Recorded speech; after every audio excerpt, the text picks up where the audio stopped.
If you're thinking about driving for Uber, or maybe you just signed up, about to take your first few rides, there are a few things I wish somebody had told me before I started. And I've been doing this for a long time, actually just over a decade now. Uber today looks very different than the Uber I originally signed up for. The app has changed, the pay structure has changed. We have upfront fares in a lot of markets now, meaning before, you didn't know where you were going. You just had a ride come in, and if you wanted to take it, great. If you didn't, you just let it go. But now you get to see the pickup and the drop off and how much you're going to make. There's a lot of different bonuses, different ride types, different features, and Uber has changed the way it tries to get drivers to accept rides. But here's what's interesting. A lot of the most important lessons haven't changed at all. If I could go back and talk to myself before taking that first ride, these are the things I'd want to know.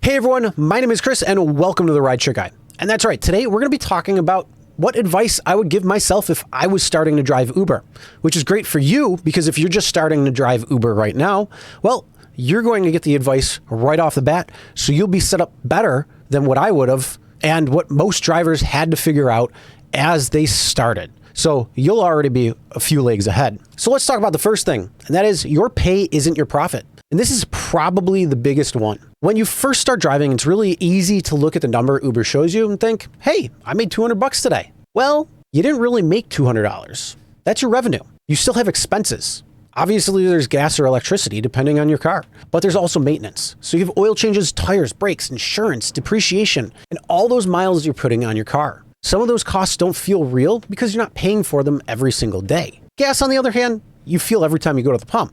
Tires could be 30, 40, 50,000 miles in between. But when you have to pay for it, whew, that could be a big chunk, especially if it's up to upwards of $1,000 now. You might drive today and only spend $25, like I said, on gas. So it feels like you made maybe $175 until 6 months later, you need tires or brakes, or you realize you put another 20,000 miles on your car. One of the biggest things I wish I understood earlier was the difference between what Uber pays you and what you actually keep. And that's why knowing your cost per mile is so important. So if you don't know approximately what it costs for you to operate your vehicle, it's very difficult to know whether a ride is actually profitable or not. All right, so let's talk about number two, and that is you don't have to accept every ride. So this is something that I think has every single driver trapped at the beginning because Uber or Lyft make you feel like you have to accept every single ride. They want you to because then rides are getting done. But the reality is you don't have to accept every single ride.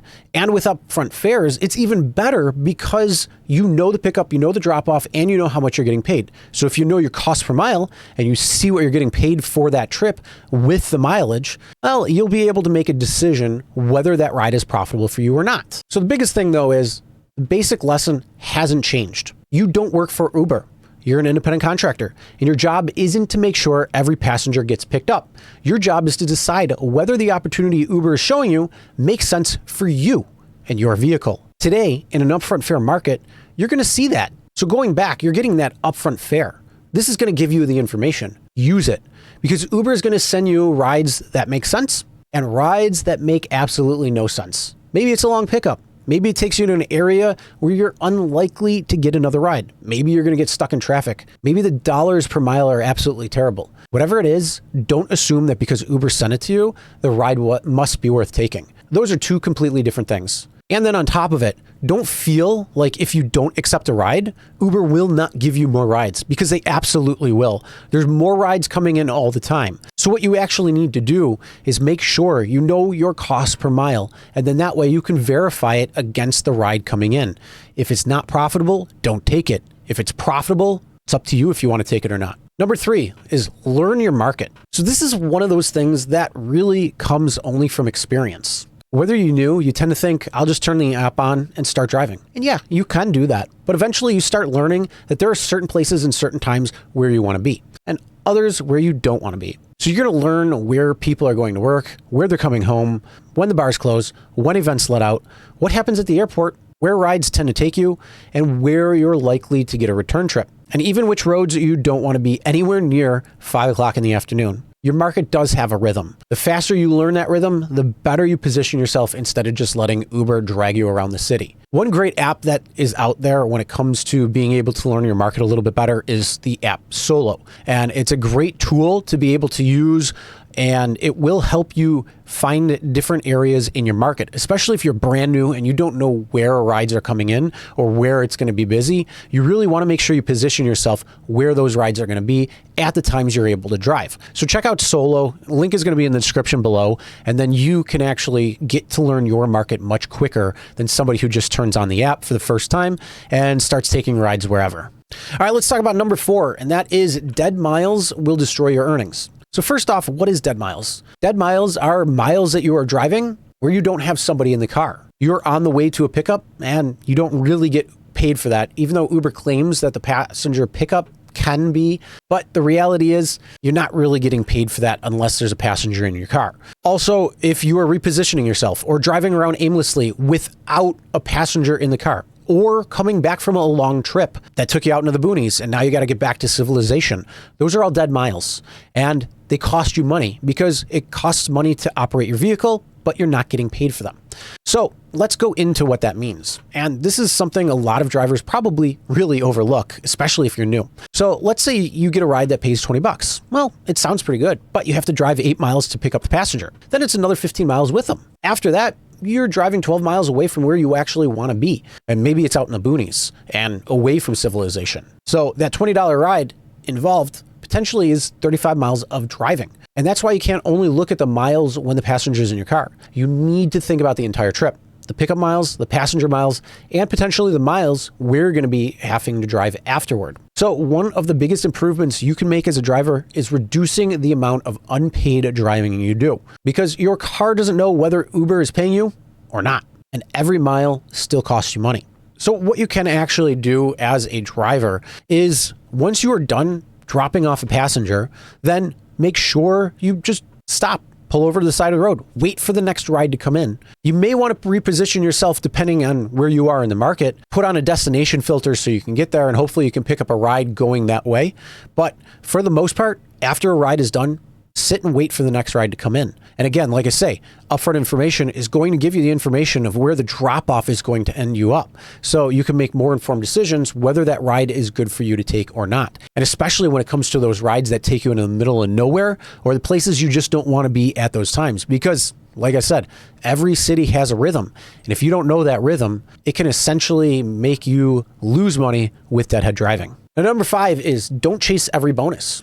Uber has always been very good at turning driving into a game. When I first started, it was Surge, and they had these little hexagons, and it showed you 1.1x or 2.0x or 4.5x. And you're like, oh, that's awesome. And I want to take the 4.5x because that was the Surge. That is 4.5 times what you would have made. So if it would have been a $10 ride at 4.5x Surge, you would be making $45. So you wanted that. So everybody and their mother would drive towards Surge, and then all of a sudden, as you got closer to the Surge, it would disappear. It would be like parting the Red Sea because it was red and orange at the time. So that was the first actual game when it came to gamifying the app, was the surge chasing. And it could reposition drivers wherever you needed those rides to happen. So that's probably where it started, and then has gone on since then. So you might have complete this many rides. Drive during this time, go to this area, hit this bonus, take another trip.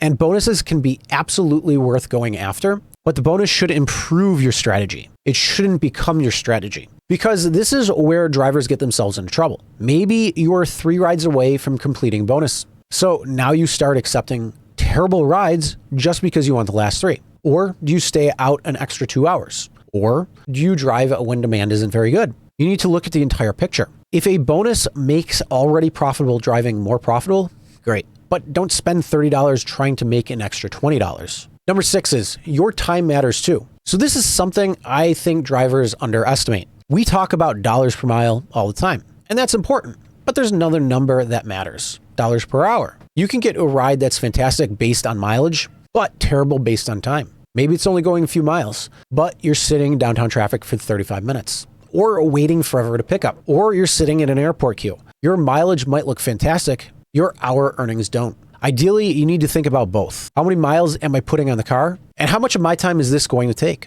because your time has value too. Number 7 is flexibility is one of your biggest advantages. A lot of people focus on the downsides of gig work, and there are plenty of them. But one of the biggest advantages you already have is the ability to decide when you want to go online and offline. So use that. You don't necessarily need to drive 8 hours straight. Sometimes the smartest thing you can do is drive the best 3 or 4 hours and go home. Maybe you drive through the morning rush, you stop, and then you come back for the evening. Maybe weekends are better in your market.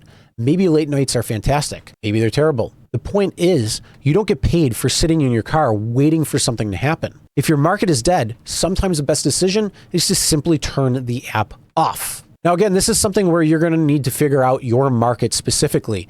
If you live in Orlando, that could look very different than somebody in Idaho. That could look very different from somebody in LA. So you just have to understand your market and figure out when it is. Like I said, check out the app solo. Number 8 is have a reason you're driving. This might be the biggest thing I wish more drivers thought about before they started. Why are you doing this?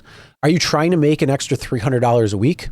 Are you trying to pay off a credit card? Save for a vacation? Maybe money between jobs? Drive 15 hours a week around another schedule? Because once you know the goal, you can actually build a strategy around it. What I wouldn't recommend is just driving endlessly without knowing what you're trying to accomplish. Set a target, track your revenue, track your expenses, track your mileage, figure out your actual profit, and then ask yourself, is Uber helping me accomplish the reason I started driving in the first place? Because if the answer is no, something needs to change. So Uber is a very different app today from when I started driving. And it's probably going to look a lot different a few years from now too. There's going to be new features, new pay structures, new bonuses, new algorithms, and probably some new thing drivers are going to complain about. But the basic principles haven't really changed. Know your costs, be selective, learn your market, reduce deadhead miles, don't blindly chase incentives, value your time, use the flexibility, and most importantly, know why you're doing this. Because the drivers who tend to be the best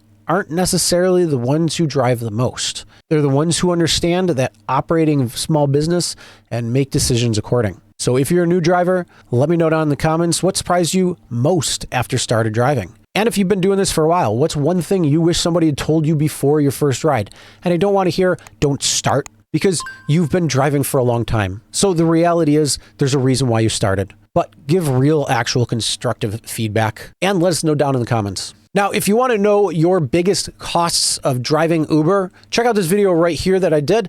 And also make sure you subscribe, and we'll see you in the next one.